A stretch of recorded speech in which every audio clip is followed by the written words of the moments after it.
Once there was a bad and jealous queen. She had a kind and beautiful daughter. Many princes from many countries wanted to marry the princess. The queen said to each prince, "Before you marry my daughter, you have to do something for me." And then she gave him an impossible job. When he couldn't do it, she said, "Now you will die." And her woodcutter cut off his head. "You will never marry," she said to her unhappy daughter, and she laughed. Prince Charles was the son of a poor king in a small country. He heard about the beautiful princess. He said to his father, "I want to marry her." "Never!" cried the king. "The queen will kill you. You are my only son. I cannot lose you. There are hundreds of beautiful women in the world. You don't have to marry this one." But the prince was very sad. He couldn't eat. He couldn't sleep. In the end, his father said, "Go then. Go to the princess.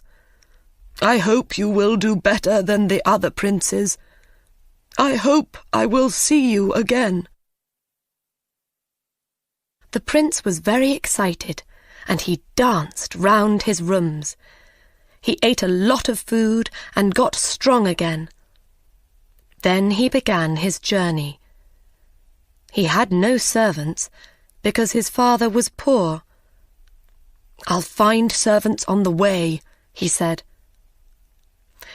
After a short time, the prince saw a small mountain. "What is that mountain?" he thought. "It wasn't there before." He went nearer. It wasn't a mountain. It was a very fat man on his back, asleep. The prince went near him, and the fat man woke up. "What are you doing here, fat man?" asked the prince. "I was asleep," said the fat man, "and now I am not asleep because of you." "Why were you asleep?" "Because I had some food this morning. Now I want my lunch." "What did you eat this morning?" asked the prince. 10 chickens and 100 cakes," said Fat Man. "Will you be my servant?" asked the prince. "Give me food," said the fat man, "and I will do anything for you." So the fat man followed the prince. A short time later on their journey, they found another man. His head was down, and his left ear was on the ground. He looked up. His left ear was very large. "What are you doing, Big Ear?" asked the prince. "I am listening," said Big Ear. "The flowers are opening. The birds are singing in a country over the sea. I can hear them." "What can you hear in the house of the beautiful princess?" asked the prince. "People are crying. Another prince is dead." "Will you be my servant, Big Ear?" "Yes," said Big Ear, "I will." A short time after that, they saw 2 long things by the road. "What are they?" "Trees," said Fat Man. They went nearer. "They're not trees," said Big Ear. "They're arms, the longest arms in the world." A little later, they saw the man's head. "You are a very long person," said the prince. "I can be longer than this," said Long Arms. "Come with me, Long Arms," said the prince. "Be my servant." So Long Arms followed the prince. Next, they saw a man with a hand over one eye. "Is there something in your eye?" asked the prince. "No," said the man. "I can see a long way. I can see through things, buildings, mountains, water. When something is near me, I have to put my hand over one eye. Then I can see it." "Come with me, Quick Eyes," said the prince, "and be my servant." And Quick Eyes followed the prince. They went on their journey, and the sun got very hot. The prince opened his coat. They came to a man by the road. He wore 2 thick coats and a large hat. They could not see his face. He said, "I am cold, cold, cold." "Why are you cold, cold man?" asked the prince. "The sun is very hot, and our coats and shirts are open. We are hot." "When I open my coat," answered Cold Man, "the sun disappears. It snows. Everything dies of cold."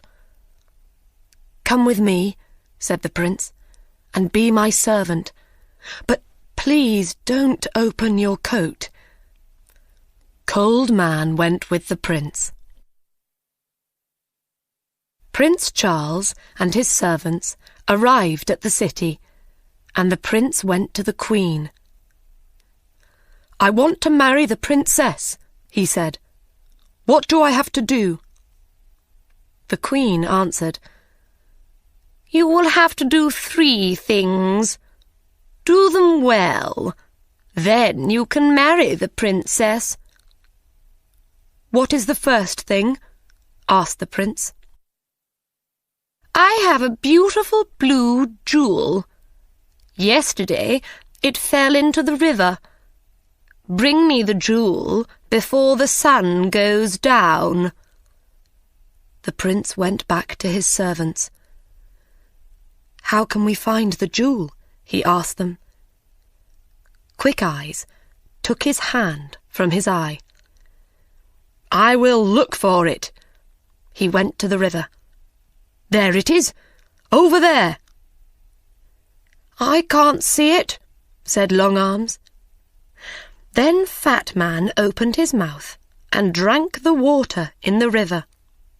A short time later, the river was dry.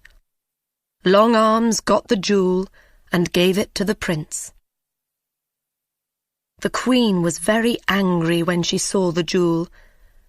Then she said, "Tomorrow I will give this prince a very difficult job." She thought hard. She did not sleep that night.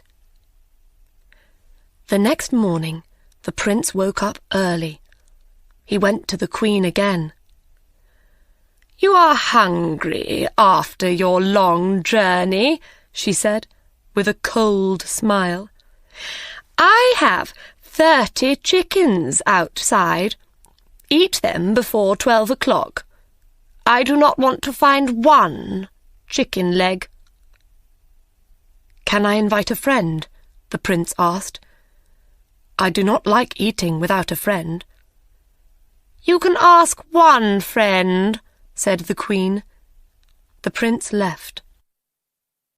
"He will die this afternoon," she said to her daughter, and she laughed.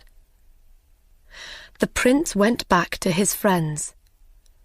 "Come with me, Fat Man," he said. Fat Man quickly ate the 30 chickens.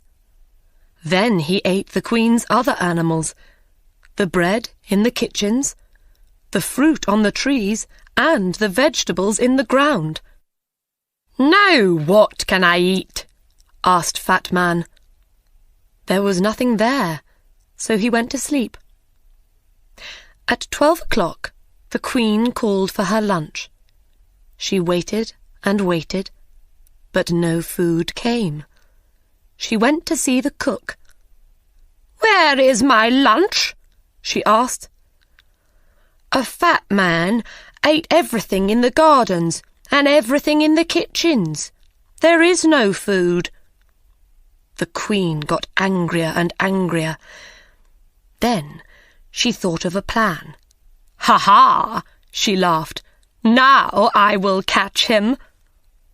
The prince came to her on the third day. "Will you eat with me tonight?" she asked, with a lovely smile.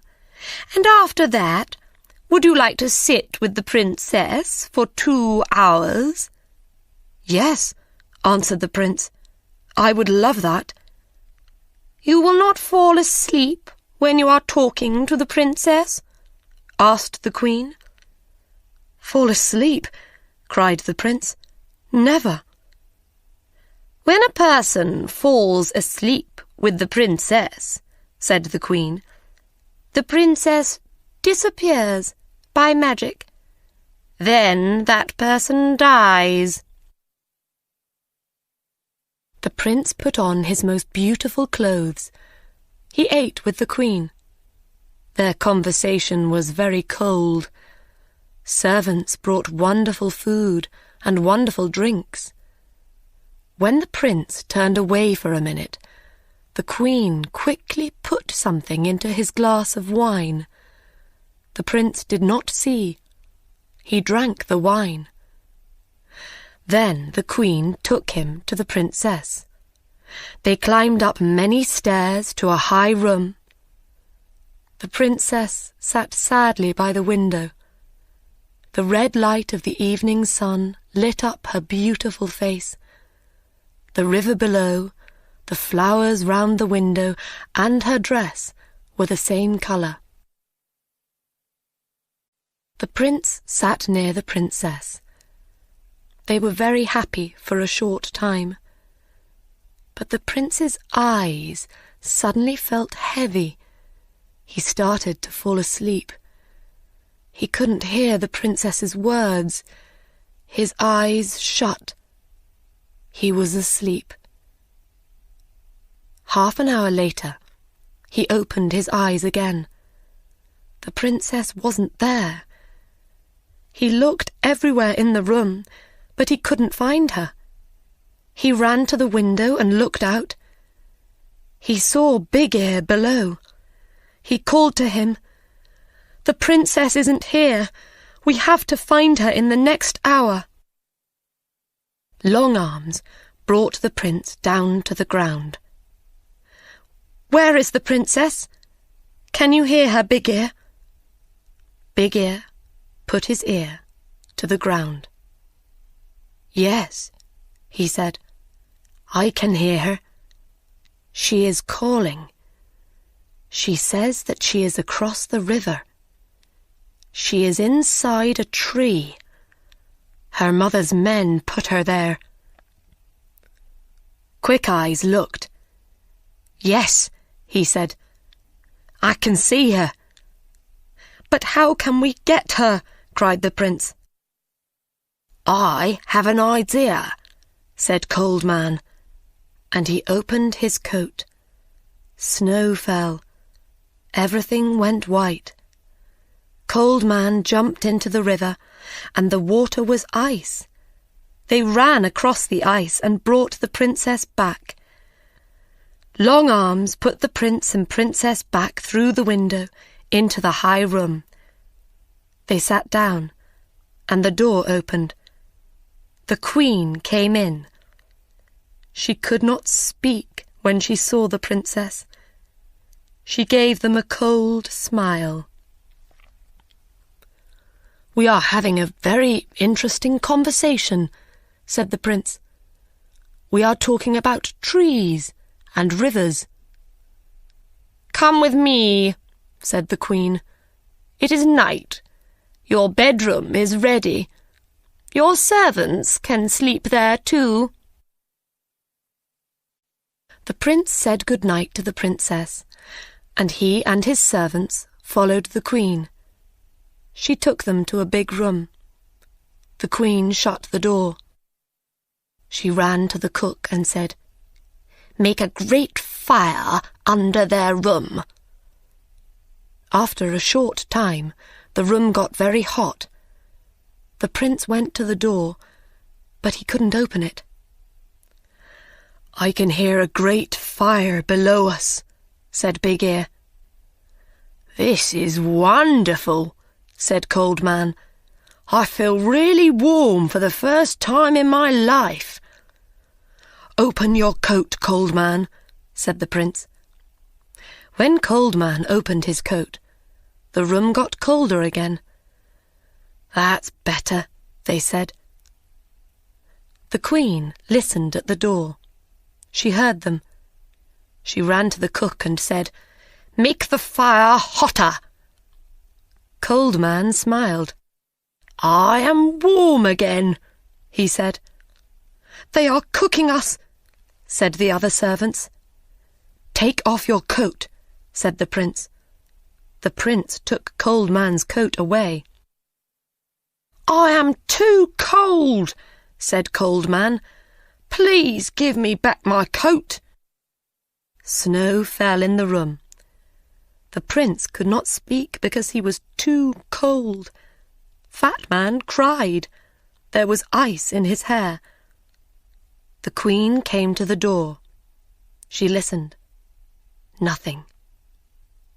"They are dead now," she said. She opened the door. The prince and his servants ran out of the room. "Let's go and sit by a fire," said the prince. "My face and hands are blue with cold." The Queen could not win. She knew that now. So she left the country. The princess married the prince, and they lived happily. And the good servants lived with them.